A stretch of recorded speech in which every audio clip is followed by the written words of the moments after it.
Mga boss, eto na naman po. Medyo may dumating na naman at dumayo sa ating munting Nectec Machine Shop ng mga customer. Eto po, bali dumating na naman po sa ating shop. Eto medyo matindi po ito mga boss. Talaga naman. I-angle ko para makita nyo yung tama mga boss. Makita nyo po ba yan? Ibabalik po natin sa dating forma niya yan. So, dito po nasusubukan na yung pagka-expert namin ni Kuya Romel. Dumadating na po yung kakaibang mga tama. Sobrang nalubak po ito mga boss. Talagang ipinaling pababa yung pisngi ng mugs. Kaya naging ganyan na itsura niya. So, at the same time, nakaklamp na po yan. Ikinalamp na po natin. Babanatan na po ni Kuya Romel yan. Ipopost po natin para nang sa ganon ay ipakita ko po sa inyo na wala na pong ganyang damage. Ayan ko mga boss. Bali, kitang-kita nyo naman po yung bumaba na yupi. Itinutulak po natin yan pataas ngayon. So medyo matagal din po ang pagtulak niyan mga boss. Maiinip kayo kaya ipopost ko po muna.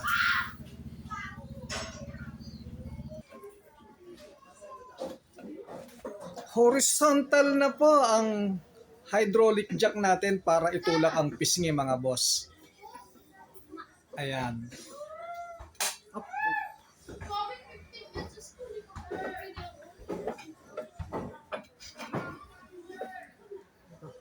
Again.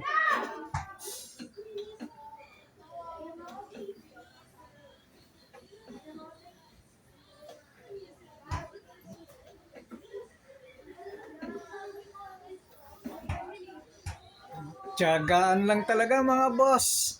Pero kahit ganon kalaki ang damage niyan, ibabalik po natin sa sentro. Tiyagaan lang po talaga mga boss. Kita nyo ba kung saan nakapatong ang hydraulic jack natin? Sa heavy duty na tornilyo mga boss. At nakasandal din dyan sa heavy duty na tornilyo yung mugs natin sa kabilang side.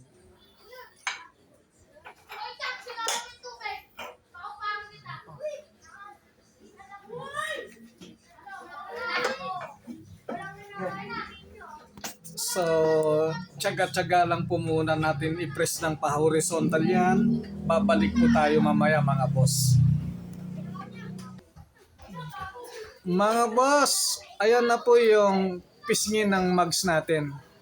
Bumalik na po sa sentro. Kaya kung mapapansin nyo yung kanina nung bago natin isalang yan, napakalaki ng UP po niyan mga boss. Diyan sa kanan side, sa right side. Ngayon, tiniikot po ng tuloy-tuloy na ikot ang mugs. Wala na po tayo makitang depekto. Align na po ang mugs. Matutuwa po si customer nito mga boss. Yun lang po. Salamat. Bye-bye.